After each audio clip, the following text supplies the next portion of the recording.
భగవద్గీత 6వ అధ్యాయం ఆత్మ సంయమయోగం ధ్యానయోగం.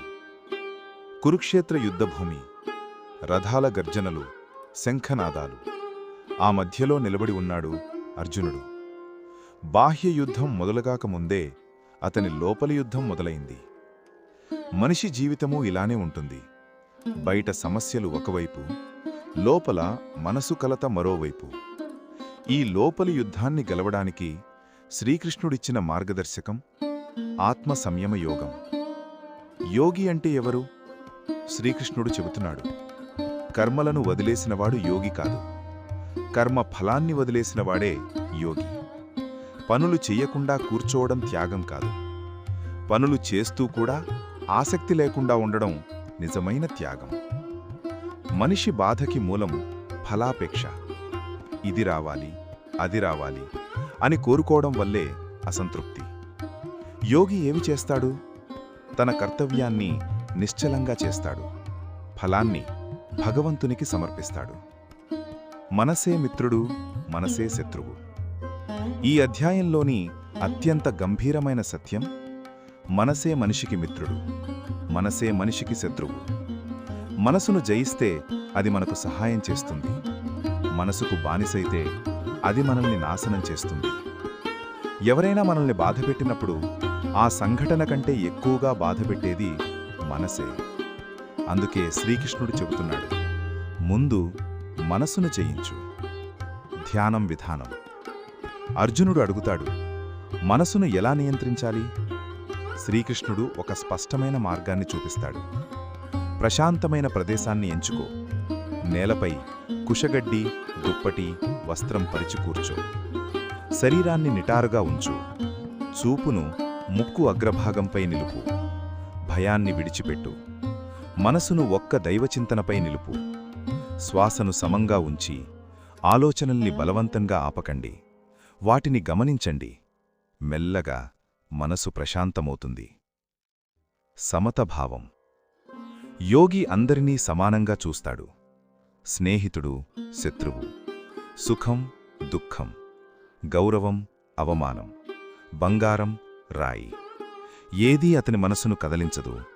ఎందుకంటే అతను తెలుసుకున్నాడు, ఇవి అన్నీ తాత్కాలికం. సమతభావం ఉన్నవాడు ఎప్పుడూ స్థిరంగా ఉంటాడు. అర్జునుడి సందేహం. అర్జునుడు ఓపిక లేకుండా చెబుతాడు, కృష్ణ, మనసు చాలా చంచలం.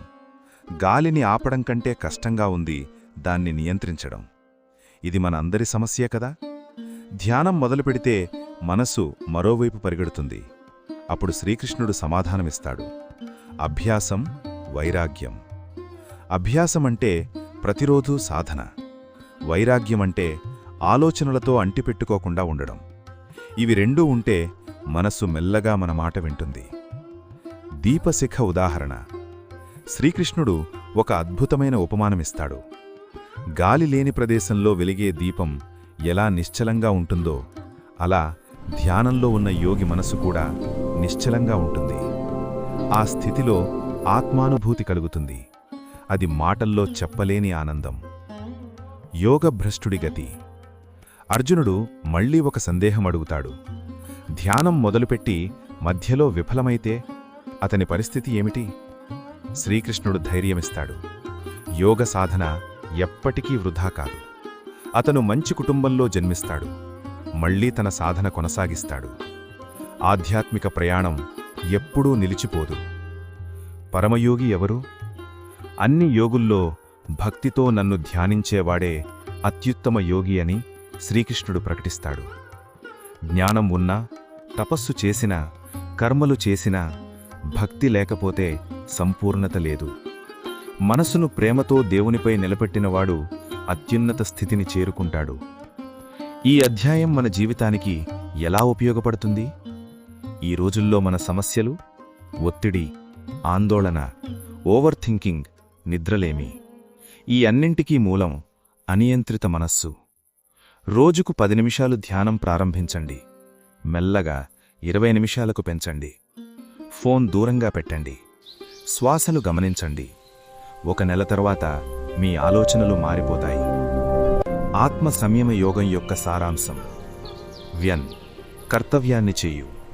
2 ఫలాన్ని వదిలియు. 3 ప్రతిరోజూ ధ్యానం చెయ్యు. 4 సమతభావం కలిగి ఉండు. 5 భక్తితో జీవించు. అప్పుడు జీవితం భారం కాదు, ఒక సాధనగా మారుతుంది. బయట యుద్ధం ఎప్పటికీ ముగియకపోవచ్చు, కాని లోపల శాంతి సాధ్యమే. మనసును జయించినవాడు ప్రపంచాన్ని జయించినట్టే. ధ్యానం చేసినవాడు తన్ను తాను తెలుసుకుంటాడు. తన్ను తెలుసుకున్నవాడు దైవాన్ని అనుభవిస్తాడు. ఇది భగవద్గీత 6వ అధ్యాయం, ఆత్మ సంయమయోగం. మీ జీవితంలో శాంతి కావాలంటే ఈ అధ్యాయాన్ని ఆచరించండి. ఓం శాంతి శాంతి శాంతి. ఓం శాంతి శాంతి శాంతి. ఓం శాంతి శాంతి శాంతి.